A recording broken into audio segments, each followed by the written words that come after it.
एक महिलांचं घर कौतुक करावं लागेल. महिलांनी जर ठरवलं तर काही करू शकतो. आम्ही फक्त काम करणारी माणसं आहे, पण त्यांच्या आधारावर आम्ही मोठमोठे एवढं काम केलेलं आहे.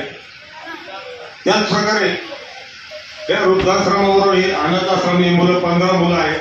हे सर्व या वंदे भारत स्वागत आहे तुमचं या. आणि या मुलांना आम्ही शिरगावला शाळेत टाकलेलं आहे. बालवाडीपासून 8वी पर्यंतची मुलं आहेत. सर्व एकल पालक आहेत.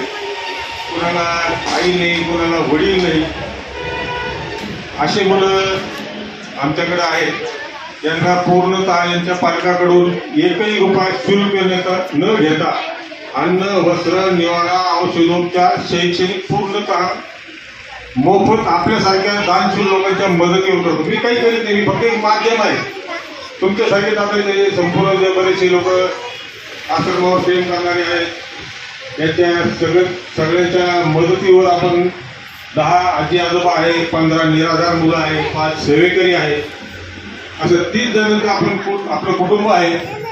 आपण समाजाला जे आव्हान करतो का आम्हाला सरकारी अनुदान नाही आणि तुम्ही आम्हाला थोडेसे 100 रुपये टाकायला जरी 3000 रुपये पंगत तुमच्या इच्छेप्रमाणे जे द्याल आम्ही घ्यायला तयार आहे.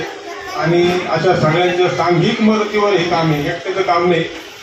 संपूर्ण समाज ज्यावेळेस एकवटतो त्यावेळेस असं एक चांगलं काम होतं. दरवर्षी आपण वेगवेगळे कार्यक्रम घेत असतो.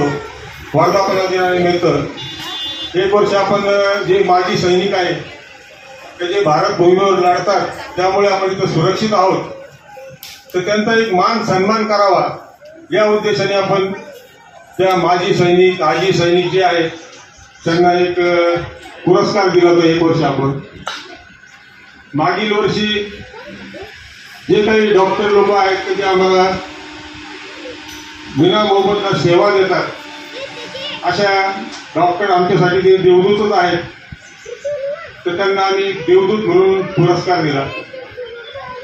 त्याचप्रमाणे एक वर्ष या डॉक्टरांबरोबर जे नर्स सिस्टर जे काम करतात, सेवा देतात, त्यांचाही आम्ही मान सन्मान केला. आणि यावर्षी आमची संकल्पना अशी आहे की ज्या सासू सुद्धा एकत्र राहतात आणि या सुनंदी असते ते आपलं घर कुटुंब सोडून दुसऱ्याच्या घरी येते आणि त्यावेळेस ती आपल्या सासू सासऱ्यांना मातृदेवो भव पितृदेवो भव या संकल्पनेतून त्यांना आई वडिलांसारखी माया देतात.